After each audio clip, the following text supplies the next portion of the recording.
Welcome, Naghmeh. We are very excited to have you with us. We've been friends for some time now, and I know that it would be interesting for our guests to understand that you actually have parents from different nations. Your beautiful mother is from Iran and your dad is Mauritian. And so I thought you could tell us a little bit about your background, how you spent time growing up here and now you're living in Australia. I do have a very different background. Mum and dad met in India where they fell in love and they had this beautiful Bollywood love story. And they moved to Mauritius shortly after that. Then we lived in Iran as well for a while during the Iran-Iraq War. And when that broke out, we then made the move to Mauritius. We stayed here for a few years. I went to school. I think it was Loreto Cupid that I went to for a while. And then we moved over to Taiwan for about 3 years. And then my dad's job took him to South Africa for about 4 years. Then we moved to Namibia. And then from there, I got into university in Adelaide, of all places, which is really random from a girl from Mauritius going all the way to Adelaide. And so I did my university degree there. And from Adelaide, I lived there for about maybe 10 or 15 years. And we decided, me and my sister, who also moved there from England, we decided to make the move to Melbourne. And that's where we've been living ever since. And my parents, having traveled the world, ended up back in Mauritius now, and they live here, and we come here often for holidays. I'm now married to a Mauritian man who you know and you're friends with, and we've got 2 kids. And that's pretty much my background. But we predominantly live in Australia in Melbourne. Yeah. And you live in Australia, but you're also a doctor, so you practice as a medical practitioner in Melbourne, exactly. So you're the happy doctor. You know, I've known you for a few years now. You married my very good friend Bevan, and you've always got this smile on your face, even if you just told us that you haven't slept all night because you have a 3-month-old. You look amazing, and you're doing great. But this smile that you've got, this happiness that you've got, has it always been there?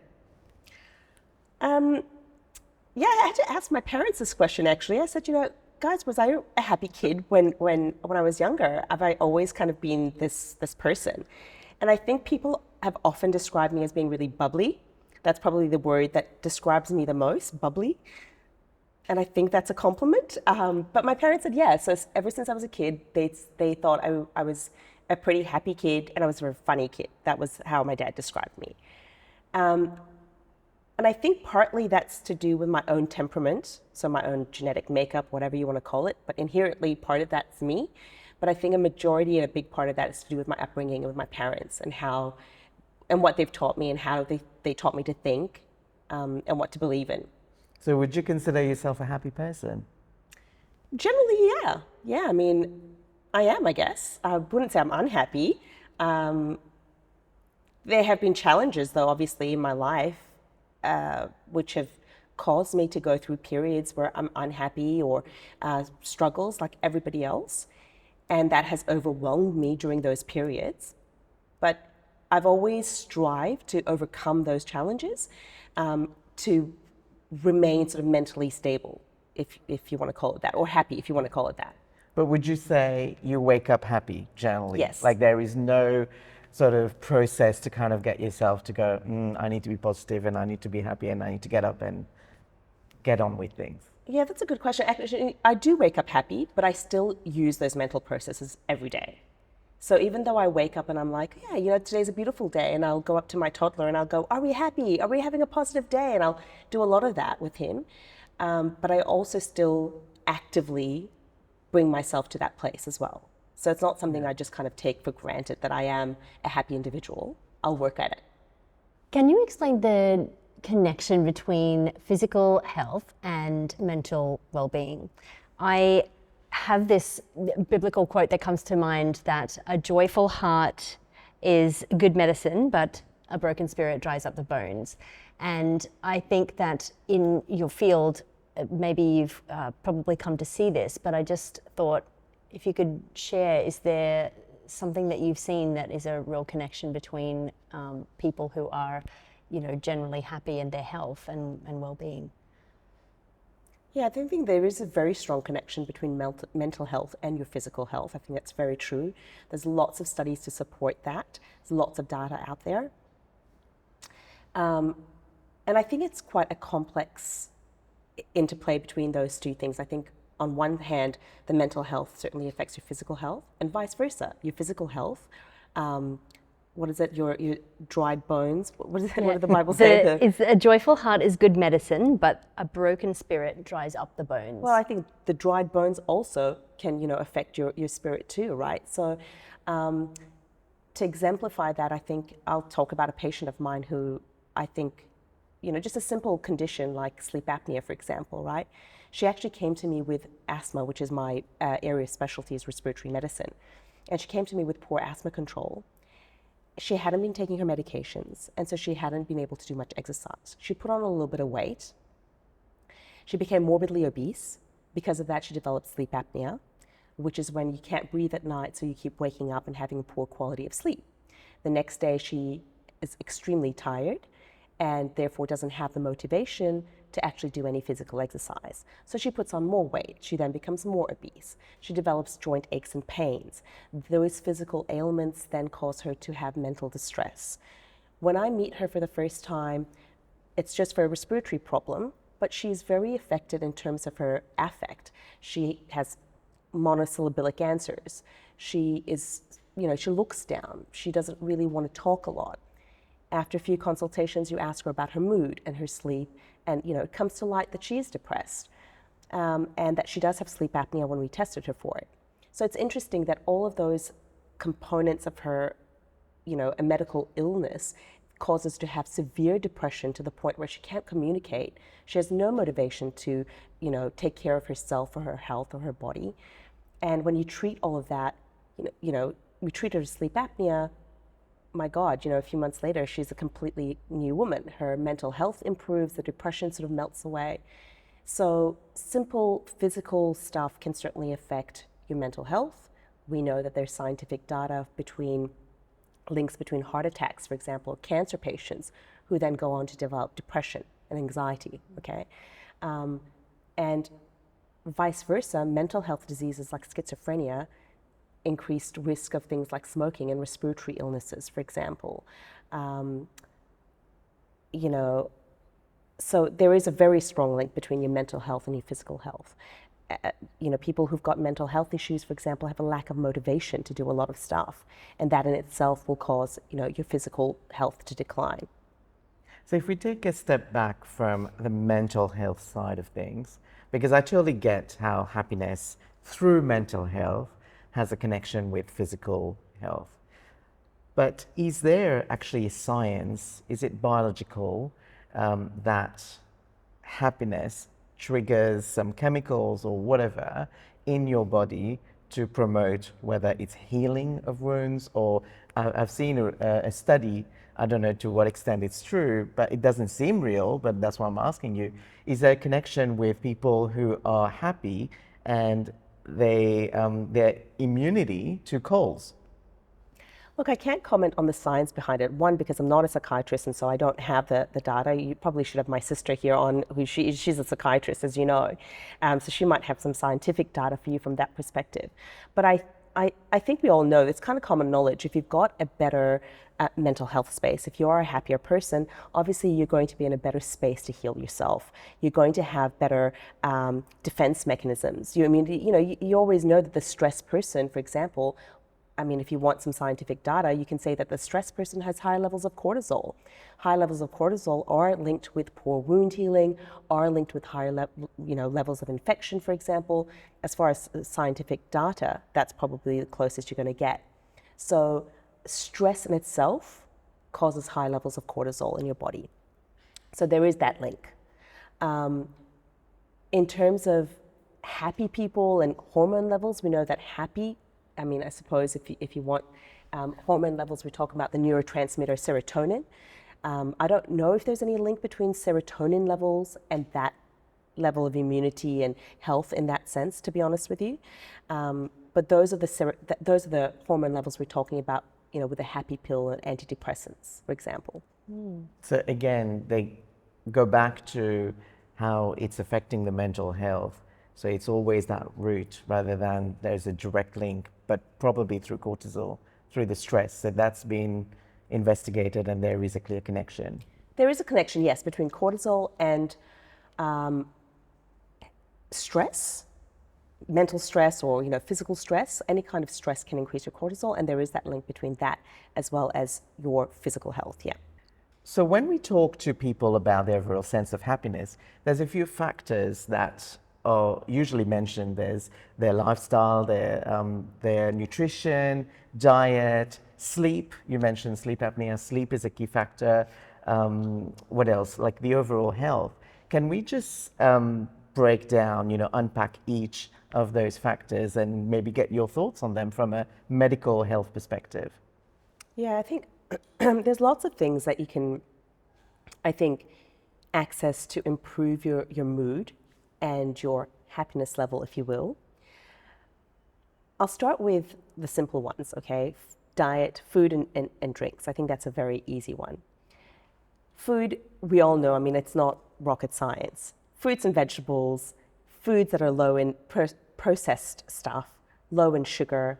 I think those are the key things. If you start eating a lot of unprocessed and unhealthy food, you're going to feel sluggish. And there's plenty of fad diets out there, but I think that's the basic thing that you need to take away. Alcohol in itself boosts moods in the short term, we know that, but in the long term and in sufficient doses, it's actually a depressant. Smoking, marijuana, all of that, we all know, again, negative factors. Marijuana certainly has been linked with mental health disorders as well. So again, short-term happiness boosters, but long-term, certainly depressants. Can we just explore that thing about processed food? Yeah. What's the bad thing about processed food? Well, I'm not a dietitian, Rishi. But I guess it's things that your body can't really process itself. It's not naturally processed, right? So your body's not meant to process that. It's not meant to process some of that. If you look at the hunter-gatherers, that's not the kind of foods that they would eat. They would eat the nuts. They would eat the unprocessed stuff, and that's how our bodies are naturally meant to be. So you're putting unnatural stuff in there, which is obviously going to make things like gut inflammation. We know that there's now lots of new studies and data about gut inflammation based on the stuff that we're eating. And it makes you feel sluggish, foggy-brained. We have, I do a lot of work on allergy as well. Yeah. And so I get a lot of patients coming to me saying, I've got this, they don't actually have the typical allergy, but they've got this sensitivity to a lot of food products, so gluten, for example. Even though they're not celiac, they've actually got gluten intolerance. So they get the sluggish feeling of, feeling bogged down, foggy brain. They can't really sleep that well. So a lot of these things, if you eliminate them from your diet, you'll actually see that you improve a lot more from a mood perspective. Yeah. Even at school, we see children who are on ADHD, diagnosed with the ADHD. And in fact, through the investigation, they've realized that it's connected to the food that they eat, the snacks that they that have a lot of those, what's it called, those preservatives and things. Preservatives and stuff. Unfortunately, you can't test for that. That's the problem, right? A lot of patients come to us and say, can we get an allergy test for these? But there is no testing for it. But if they are cut out from the child's diet, it does make a difference. It's an elimination diet. So it's a process of elimination where you go on an elimination diet and slowly reintroduce some of these products and see if they cause the symptoms. That's the only way you're going to know. But it's interesting, Yeah, and it's interesting that it proves the point that nutrition does play a role in someone's mood and just, their, how they and their well-being, just their general well-being. Yeah, that's right. So other than the food, I think sleep is a big important factor. We've sort of touched on that. Generally, people need about 7 to 9 hours of sleep to feel adequately rested, but it's a bell-shaped curve. So some people might need only 4 or 5 hours, and some people 10 hours. But the majority of us, 7 to 9 hours. And there's studies that have shown and been published saying that if you have very little sleep, you actually decrease your longevity. So that's important. Why is that really important? I remember Ashton the other day was telling us that there was, who was it, Bill Gates or one of the gurus? I can't remember. I forget what he was saying, but our eldest son was saying that, why would you waste your time sleeping? Sleep is overrated. So he was at university and he was like, why should I even waste a third of my life not doing anything and sleeping? So I will just push through. Yeah. Because sleep is the restorative part of our time in this world. It's when our bodies repair. It's when our minds heal. That process, which is why we say to kids that they have to have that sleep, don't they? Because that's when they grow. That's when all their wounds heal, not just physical wounds, but your mental wounds. You need that restorative time. So if you don't have that, I think your body will degenerate probably faster. I don't think that particular study answered that question. This is just my personal opinion, okay? So that's the sleep side of things. Have we talked about exercise? No, we haven't. Exercise? I mean, again, very basic. We know that just even 10 minutes outdoors, just looking at sunlight, helps to improve mood. And I'm sure there's plenty of studies out there. I can't quote any of them. Just from a cardiovascular perspective, we know that 30 minutes of exercise per day is good, but from your mood perspective, it is as well. I think that one's a no-brainer. Other things that can improve your mood in terms of lifestyle will be meditation. So again, there's so much studies and books out there about, the yogis and the yogic way of breathing. I do a lot of work, for example, with dysfunctional breathing, which is effectively an abnormal breathing pattern, which a lot of people have, underdiagnosed and highly associated with anxiety and depression, which is, as I said, you probably don't even know you've got it, but your breathing pattern is, so abnormal. And then I think some of the other basic things, which a lot of people probably don't practice, is mental discipline. Certain types of mental discipline of like positive thinking, right? Simple things of how you talk to yourself. You asked me about, why I'm such a happy person. One of the things that I probably practice a bit of is not to say things in the negative. So instead of saying, oh, you know what, I'm so tired, I'm exhausted, I can't be bothered, I would say something more like, I wish I had more sleep. Does that make sense? So saying things in the positive rather than in the negative. God, it's so hot today. Oh, I wish it was a bit cooler. Yes. Right? Something like that. Yeah. So training your mind to say things in the positive rather than the negative. Training your mind for gratitude. For me, I think the gratitude thing is so important. One of the reasons I've probably grown to be so happy is because my parents trained me from a young age to say, if I whinged and whined about something, they'd say, what are you complaining about? You have so many things to be grateful for. Look at the kids in X, Y, and Z country who don't have this. So I think gratitude is something we have to discipline ourselves. It's not something that comes necessarily naturally, because as humans, we always go to the negative. Forgiveness is another important mental discipline for happiness. If you're constantly holding on grudges and negative feelings and ruminating and not letting go of that negative energy, how can you possibly be happy, right? Or looking for people to blame when you could just let it go and be like, you know what? And interestingly, a study that looked at, have you heard of the Harvard study that looked at those about 200 people in Boston, and they followed them from the 1930s up until, they're still continuing the studies, and they recruited their kids, they recruited their wives over the years. It's the biggest study looking at longevity and happiness. And this study essentially showed that the people who lived longest and they were the happiest were the people who had the connections. So human connections is probably the most important thing. What did they say? There was a TED talk on this very study, and they said loneliness kills. Yeah. Yes. So if you want to stay happy, you have to reach out and connect with your surrounding people. Find curiosity, call them up and be curious and having conversations with people.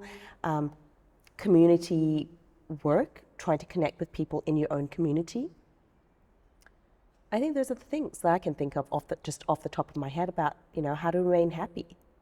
Yeah, building connections with people and things. Rishi and I were talking about this the other night, about how, I forget whether there was, where I'd heard this, but about when the elderly are lonely, that they really lose the will to live. Yep. And there's such a pull to bring them into community and be able to, well, that's why some daycare centres actually run within old age homes and things like that nowadays, and that's just a really beautiful way of bringing people together. 100%. They've actually got a TV show. I told you about this last time, I think, when we met in Australia, where they actually bring the kindergarten children into old age homes, and you see how they interact, and it is just beautiful. And I cry every time I watch one of these episodes. Yeah. I Because thought it you were is, going to say Kath and Kim.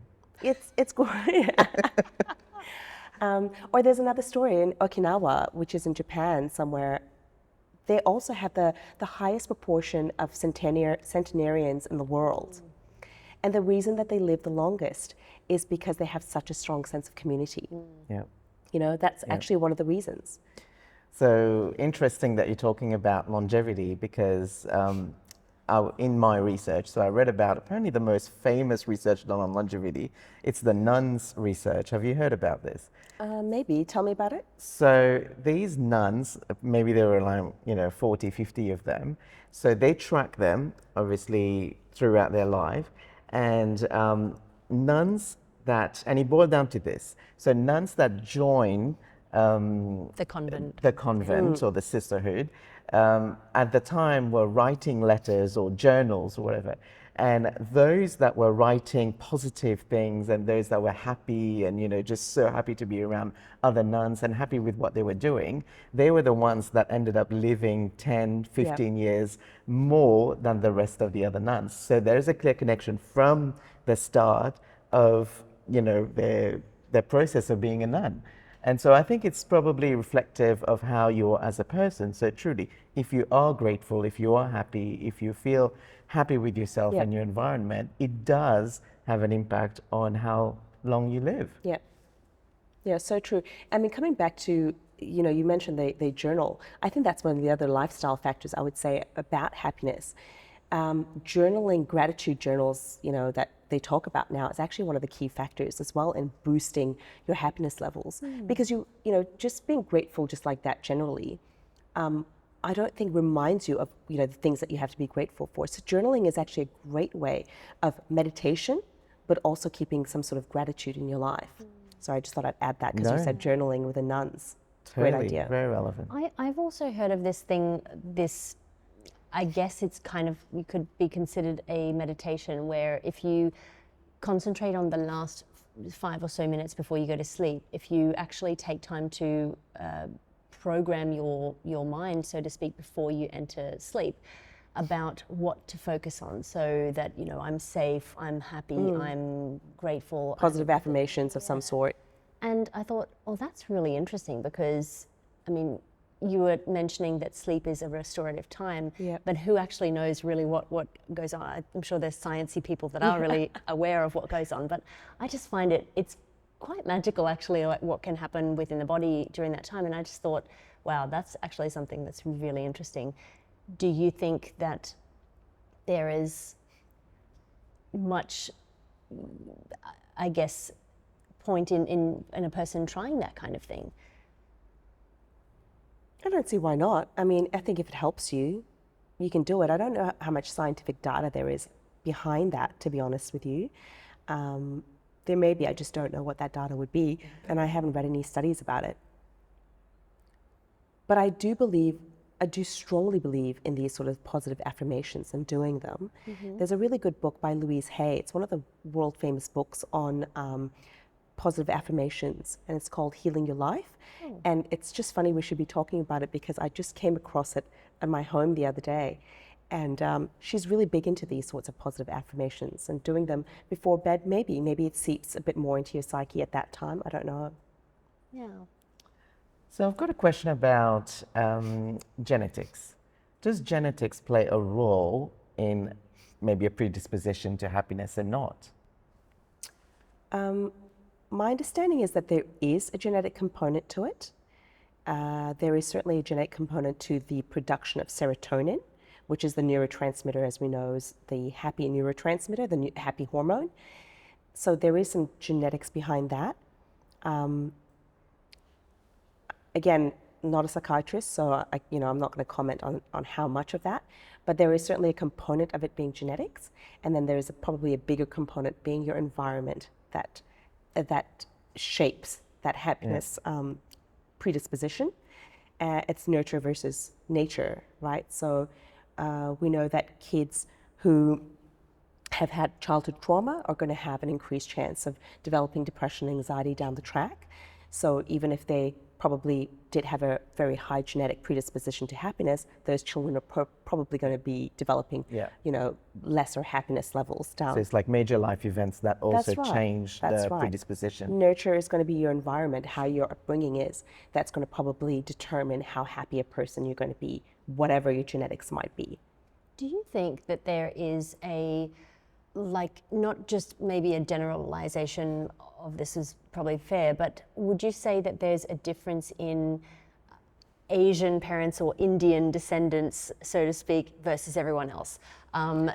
Being a foreigner in this beautiful land, I have noticed that in general, and this is a gross generalization, but I do find that there's a tendency to swing toward the negative in the Asian community, especially when it comes to parenting children. There can be a tendency to focus on the negatives in them. And I've noticed that a lot of children brought up who are like now my age have come through a nurtured environment where they have been loved, but they maybe haven't received the same type of upbringing or the same type of, they haven't been loved in the same way that other cultures do. And without being negative towards them, I was just wondering, do you have any experience with that, given that you actually lived here for a time, you've lived abroad, but you also have a parent who, parents who... And you've lived in Thailand, you said, Taiwan. or Taiwan, and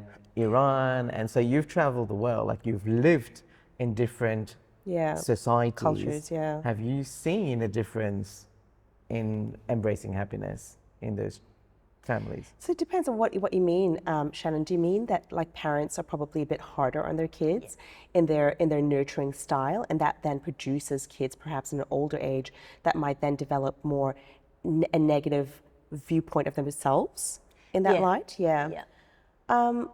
But when I went to Australia, the first thing I noticed is a difference in just how people appear and speak and talk to each other and talk to random people versus when I was in London, for example.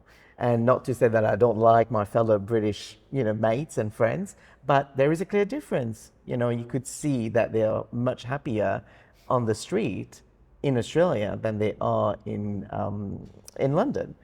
And so then my question is there a different predisposition based on where you live? Okay, it's two different questions there. Okay. But okay, so let me just do Rishi's question first. So Rishi's question is really, is there a difference culturally in happiness levels depending on where you are? And I think, how do you define the happiness is one thing. And I think different cultures probably define happiness differently wherever you go, right?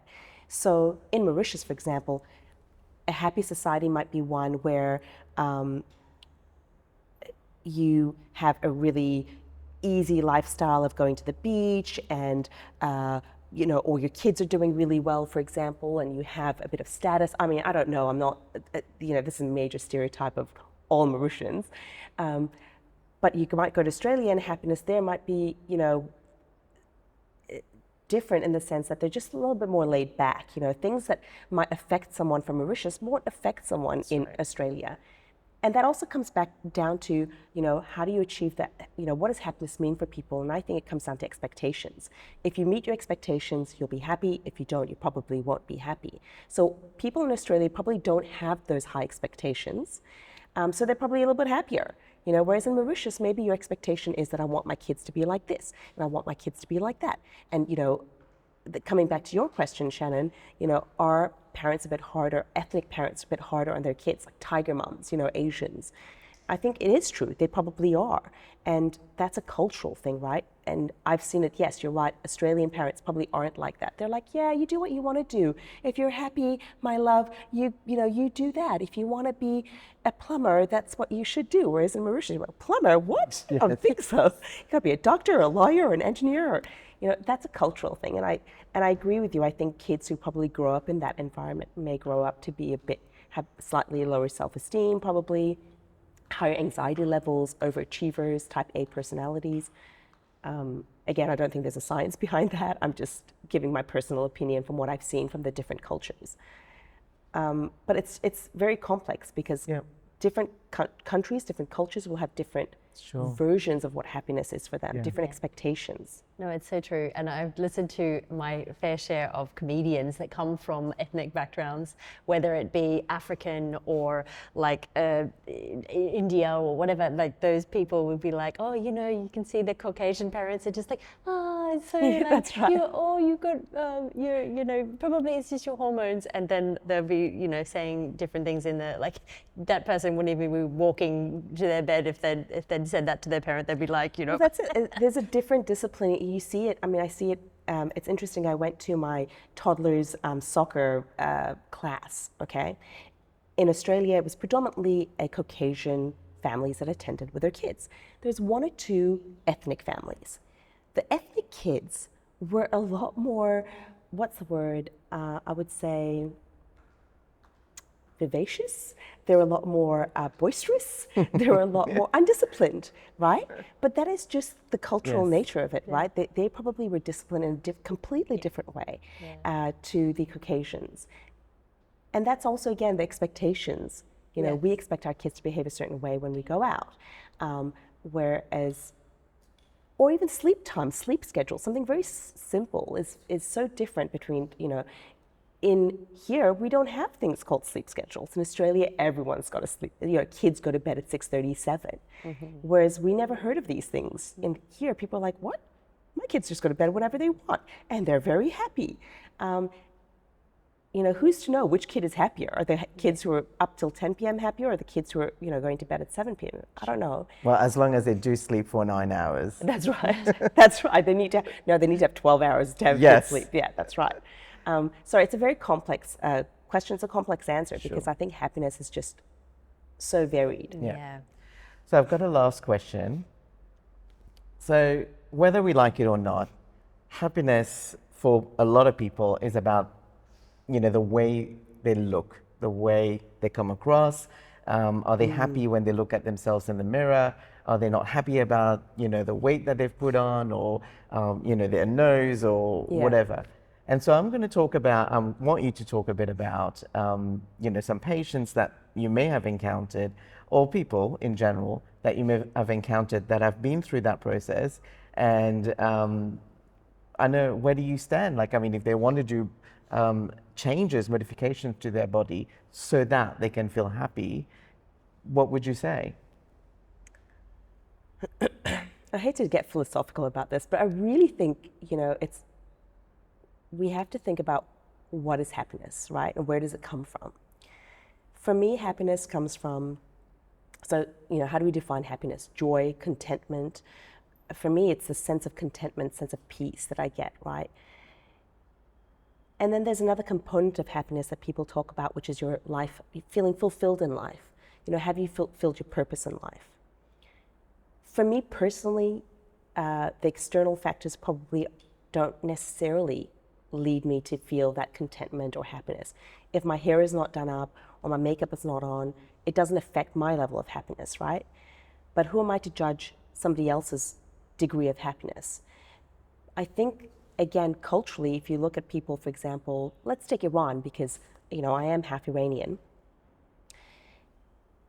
If you look at the Iranian women, they typically take a lot of pride in their appearance. If you go and visit Iran, you will see that about 3/4 of people have had a nose job and they're walking around with, you know, plasters across their noses because it is so common there, right? Their pride and their, you know, how they look is extremely important and probably part of their happiness profile, right? So I don't judge that. If that's what gives you that sense of contentment, it's that sense of peace and that sense of life fulfillment, then by all means. And we all know, you know, probably not one person, but many people who've had, you know, Botox, fillers, plastic surgery to attain that degree of, some people say, well, something lacking within them. You know, I don't. I think if that is what gives you that sense of happiness, then, you know, by all means, go ahead and do that. But here's the controversy, Yeah. because this is not going to last a lifetime. Yeah. and there will be a time in your life where this will wear off. Yeah.